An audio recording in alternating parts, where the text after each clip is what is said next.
At 8 a.m. Call to order, and we will begin today's meeting by electing new officers. So, do we vote on this or just? We need to make a motion. All right, I motion to approve. No, we can't approve. Okay, We need to make a motion God, I to, can't wait till this is over. All right, motion to adopt. You want to adopt or? no, you want to nominate? Nominate President. No, she's not president yet. Commissioner Vargo as the president for VOPAC and Second. you want me to, do I No, put both? I'll Yeah, second. the vice president will be Commissioner Garrett. I will second that. Okay. All right. All those in favor say aye. Aye. Aye. Any opposed? No. So motion passes 4 in favor, 0 opposed. Now you may hand off the gavel.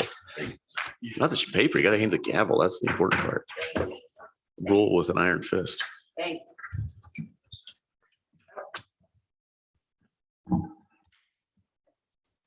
So now we're open. Okay. I'm going to approve the memorandum of the December 19th, 2022 regular meeting. Call for a discussion or a motion to approve. I will make a motion to approve. I will second. Oh, go ahead. I'll second. Heather, you take all these notes. I am, Yes. So approved. Nope, we got to vote. Ask for a Call the vote. vote. All in All favor? Aye. Opposed? Approved. Yay. Okay, there is no old business. So moving on. Is there new business? No. Moving on. Other matters. Yes, Chief. Good morning, everyone. Good morning. Mayor Styron asked me to begin the process of giving thought to what a new public safety facility might look like and what the need might be for a facility here in Zionsville. So I put together this presentation to give you a little background on the building we're in now and what we think we might want to look like in the future. So this is our current facility. It's right across the street, 1075 Parkway. It was built in 1997. I'm sorry, the planning and the construction, it was in 97, the building opened in 99. And the building was originally designed to hold the police department, parks department, and street departments. Since then, most of the parks department has moved across the street to this facility. There's still a couple of offices that are used by the parks department across the street, but for the most part, they're out. When the building was opened, we had 10 members of our police department who served in the building. Well, not necessarily the building, but on the department. For the most part, they shouldn't be in the building. They're out patrolling. Nonetheless, they needed a facility to plan their events, have roll calls, train, and all the things that police officers do. We were originally only in the east portion of the building. When the parks department and some of the street department moved over here, we made use of some of the facilities that they had in that western wing of the building, which we refer to as the West Wing, and moved some of our officers over there. That allowed our detectives to spread out a little bit. Prior to that, they were all bunched up in one room, which made it a little difficult for them to have some privacy when they're doing their investigations, talking on the telephone, speaking with people, and so forth. The condition of the building is, as I've described here, it's just showing its age a little bit, much like a home built in 1997 might show. We had a recent electrical fire in the building. One of the lights in the lobby caught fire and rained fire down on the floor. Fortunately, it didn't hit carpet or anything that was flammable, and it pretty much extinguished itself. However, that fire and its smoke did not trigger the fire alarms or the water suppression system within the building, which is of concern because we want that system to work well and put fires out if we have one. Is there a gap in the coverage, or was the system not operational? I don't know the answer. I'm not sure we know why. Do we? Has the fire department come and review? We've inspected the- we've let the fire department know about it. I think inspections are being done by the Corson that does the installs Fire the system. extinguishers. Right. Yeah.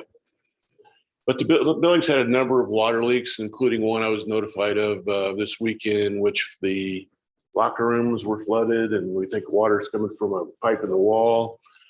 So we've got that to deal with today.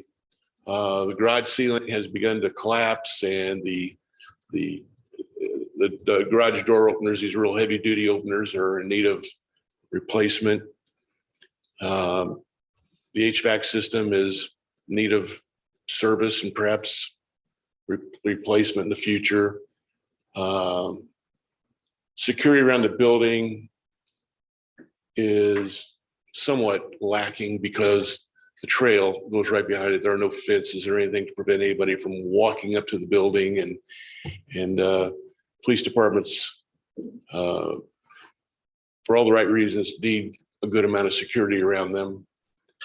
We haven't had hot water in some of the rooms, locker rooms, for a year or more. We've got some other plumbing problems, just a general condition. It needs some improvement. Paint, ceiling, tiles are all falling out. The carpeting, it was originally carpeted, and with police officers walking through the building with boots and mud and ice, we think it's better just to put some tile in there that can be cleaned a little easier, more easily. The current strength of our department is 43 officers. When you calculate these 5 that were authorized by the council this year. And in this 5-year plan, I've also outlined some of these models about staffing and the growth of the town. And from all indications and all appearances, it appears that the town is going to continue to grow in a very healthy fashion, and that's a good thing. But it also means we need to think about what growth might look like in the future for not only the police department, but public safety in general. So in this slide titled Recommendations, I think that as the police department begins to look at its staffing needs, it needs to be done in a more holistic manner, not just limited to the police department. It makes sense to include the fire department. We may want to have we being the town, we may want to have a public safety facility that can house both operations, save some money and some space doing that. And also think we need to involve the other departments in town.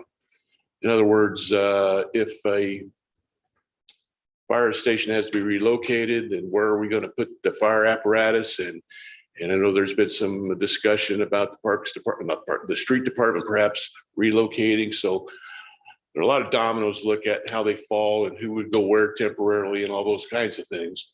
So my suggestion is that we look at this not just from the limited vision of a police department, but from the vision of the entire town. So these are my recommendations.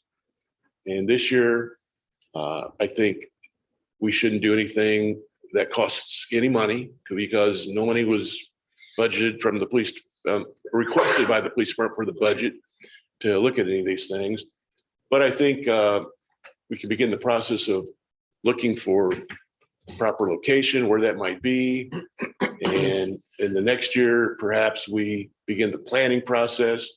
And again, this includes not just the police department, but all public safety and all the town agencies. And if those things prove that there's a need for a building, whether it's combined or a standalone police station, then funding obviously is extremely important, and we need to find a way to do that. And we should do that over the next few years. I think it's important, and I think we can learn from the experiences other police departments have had as they've prepared new facilities. I'm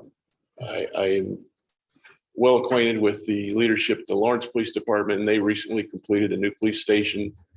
And it's a pretty impressive building. It's a standalone building. It houses just the police department. And that's one example of a town that's or city that has gone through this process recently. That's a photograph of their new building. The city of Fishers recently moved into a new facility, and both those towns, cities, are larger than Zionsville. Lawrence not that much larger, and as we project our growth needs for the next 5 to 10 years, I think we would be the size of the Lawrence Police Department, and perhaps their facility is one which is a little more appropriate for the size of the police department, the community we would have. So in summary, although our building is taking care of us now, I think it makes sense to begin the process of looking farther down the road and trying to project what our needs would be and how that fits into the overall budget of the town. So again, this isn't a presentation to ask your support for money to fund a new building at this time, but rather an overview of where I think the police department might be going over the next year or two in terms of beginning the initial study of what might be needed for a police agency or police department building. Any questions? Yeah, well, a statement and then questions. Statement is congratulations. Zionsville has been named the safest city in Indiana again. And that hard work by your team is greatly appreciated. Thank you. It's not me. It's all those police officers that go to work every day, and the visibility that they have in this town is impressive. And I think that really does go a long way towards keeping that high safety rating, which is important for a lot of different reasons. Oh, yeah. Economic development, growth, people want to live here, people want their kids to go to school here, the town continues to grow and is strong and healthy. And those are all wonderful things to have, but they also factor into this plan I've submitted about making sure we keep up with that growth so that we can keep such a high rating in the town of Zionsville. So it's been a long time since we've really talked about this, so kind of get me up to speed. So you would combine the fire and the police potentially, preferably, whatever we want to say. What is the idea to do with the building that's currently there? Well, first, let me answer your first question. Do we want to combine? The answer is, I'm not sure, but I think it makes sense that we look at all the options. It might make great sense to combine under the roof of one public safety building that, again, houses both police, fire, and other positions related to public safety. And as the town grows, you might see a model that looks like some of these other cities and towns where they've got a public safety department with a public safety director. And again, those way down the road, but I think it makes sense to just begin to plan for it. What was the other question? Could we propose that we just tear down that? Oh, yeah. Well, I think that's a question best answered by the leadership of the town, mayor and the council. But I think the thought is that land might have some value to people that would like to develop there, and it might be sold to do just that and put those proceeds towards a new facility. Does the town own 1075 Parkway? I believe so. Yes. The land and the building? Yes. Yeah, that would be a prime spot to put some townhomes or something like Well, that. I like how secure the police department is right next to the townhomes that are there. I would say one thing to definitely consider is for the neighboring departments that have public safety buildings, go find out, see if they want public safety buildings, because most of them don't. They want their own places. So I think that would be a very important thing, is having potentially a separate building, because the fire department's going to grow as well. So Yeah. even though I think administration's here, fire department administration's here, it's still going to be a growth for police and fire. So I would definitely reach out to some of those that do have that. I agree with Find you. out. And this process of discussing how that might work, do you want to have a combined facility? You may hear just that from both those agencies, and it really isn't the best way to do it. But I think it makes sense to study it and ask those questions so that you can explain why you think, or why we think, a standalone facility and a standalone fire department make better sense. Is there space in this building currently? Forget, like when this building was built, why wasn't this under consideration at that time? I wasn't here. So I can kind of answer that because I helped approve this building. This building was not built for cost reasons to accommodate all administration, including police. One of the biggest concerns, I think, was parking as well as space. However, my understanding is this building is designed to be expanded into, and I'm not just talking about upstairs, which has already happened, but actually, if you actually look at the design of the building, it can actually add more square footage around it rather than building a standalone space. Now, to Greg's point, other departments may also have eyes on that space as well. So it may not make sense. And we would have to address the parking issue too, because we can't, I know the folks in front, Stormont, have complained about sort of parking going their way. We've talked about sort of building a lot beside it, but we haven't got that done. We certainly own that other parcel, but that was really keyed up to be built for private development, generate the tax revenue that would help pay off the bonds for this building. So there's not a real easy answer to that. Got it. Chief, with the fire issue, fire suppression, the water leaks, any concerns about our evidence room? We haven't had No. any problems there. It's a kind of well-secured room that doesn't have water going through it, does it, Drake? I just worry about if there's water issues and leakage, especially roof issues. I'm not concerned about the security of someone getting in it. I'm concerned about the security of water getting in it. You saw what happened in New York City. Half their evidence building burnt down, which totally sounds like something out of a movie, but So I'm not sure if you remember, but that did happen about 15 years ago as our entire evidence room flooded out. yeah, And it was quite a task to get that evidence secured, yeah, maintained. And yeah, I mean, of course, that's certainly a concern. yeah, okay. I guess I'm more concerned about this, and there obviously has to be a strategic plan behind it, but there's immediate issues that need addressed now. Kind of like dumping money into a used car versus buying new. Like how long is this reality of a strategic plan versus immediate concerns that need addressed? You're right. And we certainly, if there is the possibility of a building in the future, we wouldn't want to go to great financial lengths to make improvements.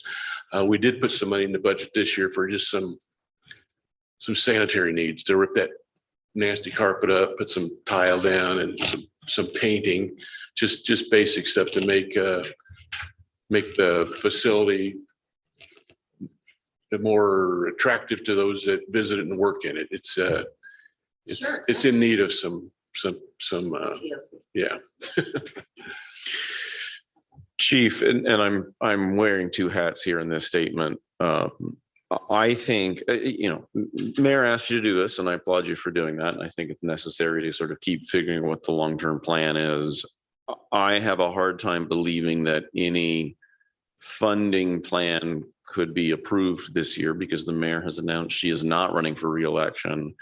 And I believe that it should be the job of the next mayor who will be elected, he or she, in the next 9 months, to understand what do they want to do with this issue, right? Do they want to renovate the current building? Do they want to tear it down, replace it? Do they want to build it something else? I think that's probably for their decision. So I would continue sort of your gathering, I sort of wrote down, we've gone from 10 officers to 51. A lot of those are on the road. I'd be very curious to understand like best practices of, how much square footage should you have per officer? What should we, project for? What should we expand into? Understanding, what should the life expectancy of the current building have been? I mean, it's 24 years old. My house was built in 78. It's still in pretty good shape. So can we, put money into the current building and bring it up to code much cheaper than just, I know everyone loves to build new things, but I'd rather put $1 million into making the current building last another 20 years than 10 million into, that's what Whitestown cost to build their new police station. So I think I appreciate the information. I think it's good to keep doing it.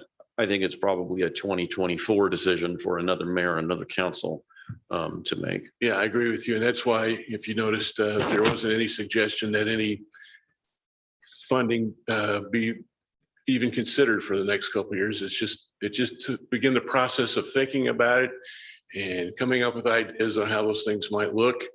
And I think those things can be done by our own police department and our own public safety personnel and the fire department. Perfect. Thank you very much. I think the next item on the agenda, Captain Sterling is going to handle for us.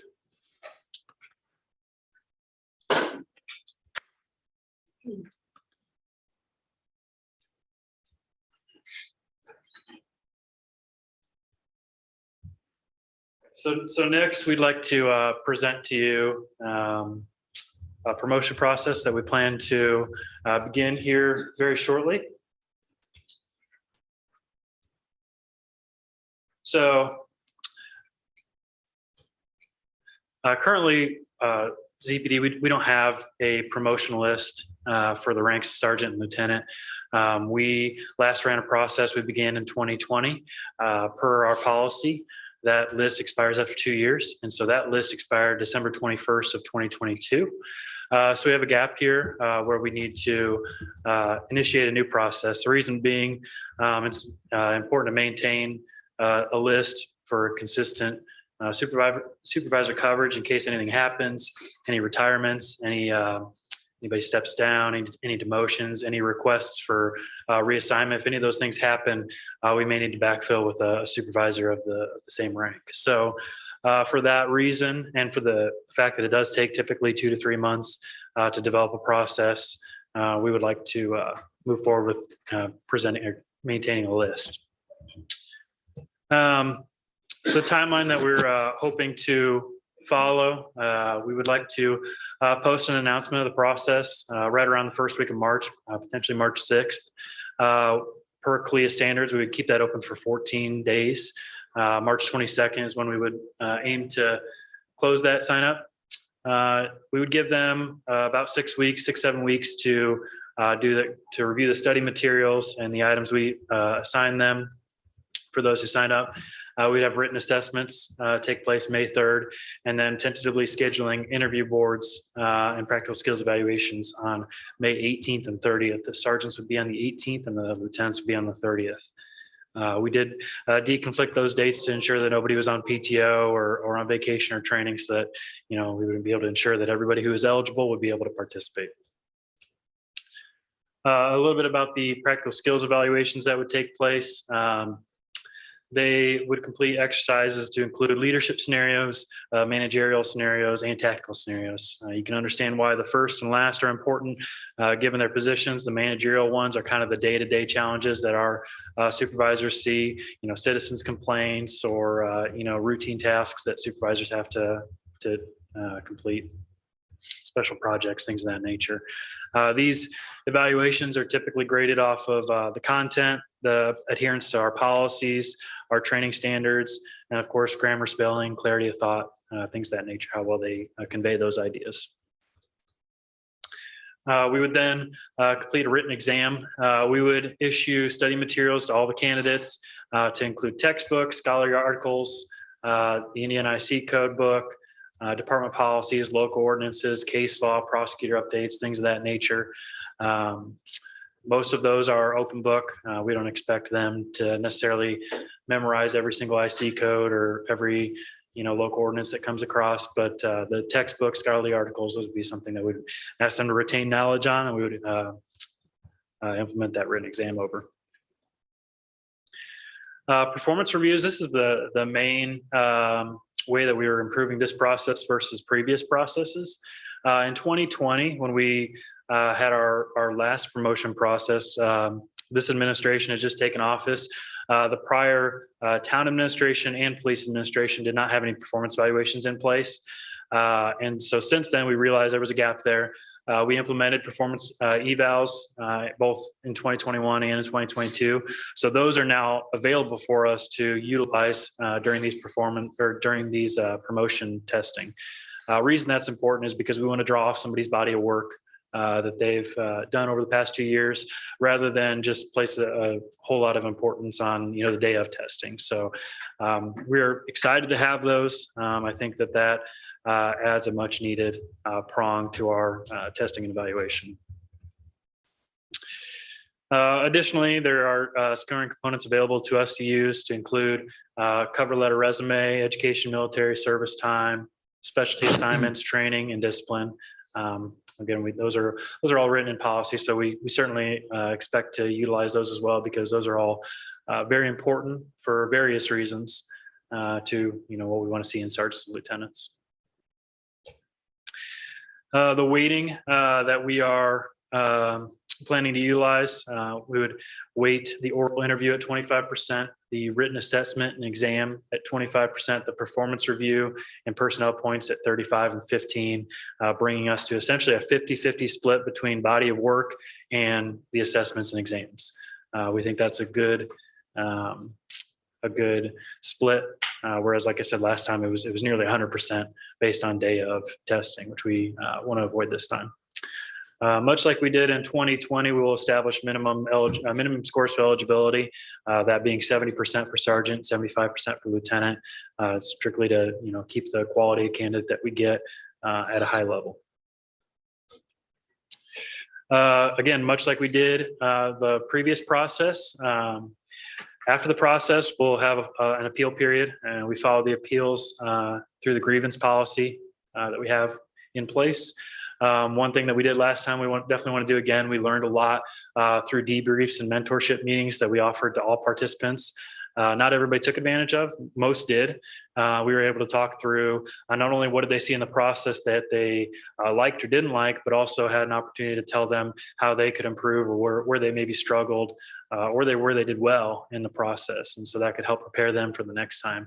And in reviewing those debriefs and meetings, we actually realized a lot of people, did the things we asked them. If we said that they were, maybe they were lacking in areas of, tactical, knowledge, like maybe they didn't explain how they would go to a scene and command the scene, in those types of situations. A lot of those people sought out training or sought out mentorship to improve those, so that was good to see as well.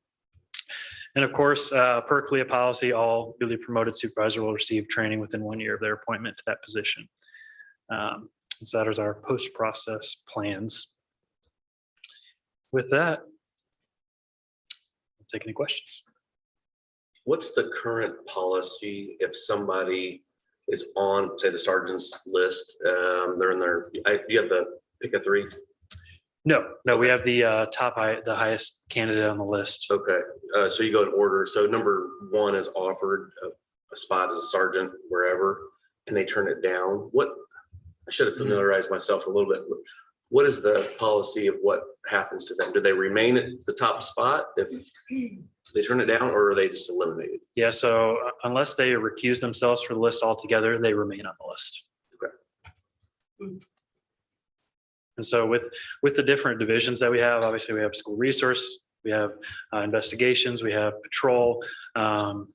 Those, some people may not be a good fit for certain divisions, or they may not have interest. If the number one person on the list is somebody in patrol, and the promotion comes up in investigations, we're not going to try to fit a square hole or a square peg where a round hole is, right? So they may not be interested, or we may move past them for the next appropriate person on the list for that assignment.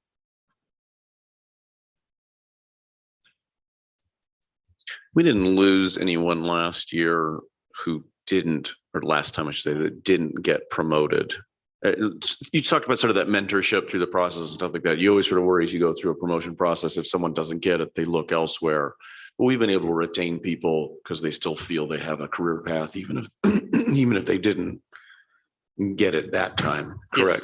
Yes. Yeah, everybody who participated in the last process is still employed with us. That's impressive.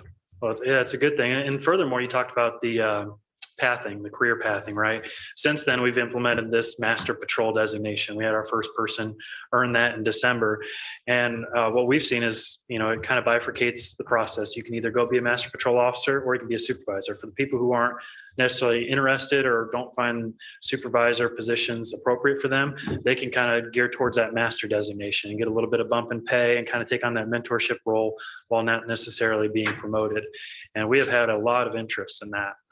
We have multiple people right now that have their sights set on that and hope to complete it by the end of the year. So I think you mentioned the career pathing. We offer that alternative, which I think is attractive to a lot of people. I'm glad you've done that because we used to have people that would get promoted to manage people because that's what they thought they had to do. Yeah. Yeah, And then they started doing it and they hated it. Yeah. And they wanted something different. So, not managing people, that's ideal. Good for them. Like that was always my goal, not to manage anyone. So I appreciate they've got that, they want to keep moving on in their career, but just managing people is not for them. And good, good for them for realizing that. Yeah, absolutely. I got nothing else. Appreciate it. Nothing else? Thank you. Thank you. I'll call for a motion to adjourn the meeting. second. You called for it. You didn't actually make the motion. So Joe, do you want to make the motion? Make a I motion hate to to be adjourn. technical, but I want to get it right. I'll second that. All in favor? Aye. Aye. Opposed? Motion to adjourn is approved by 4-0, excuse me. The next regular Board of Police Commissioners meeting will be scheduled for Monday, March 20th, 2023 at 8 a.m. or upon the conclusion of the town council meeting in Zionsville Town Hall, council chambers. Final notice will be posted in compliance with the Indiana Open Door Law. Very good. Good job. Robert's Rule of Order. Excellent.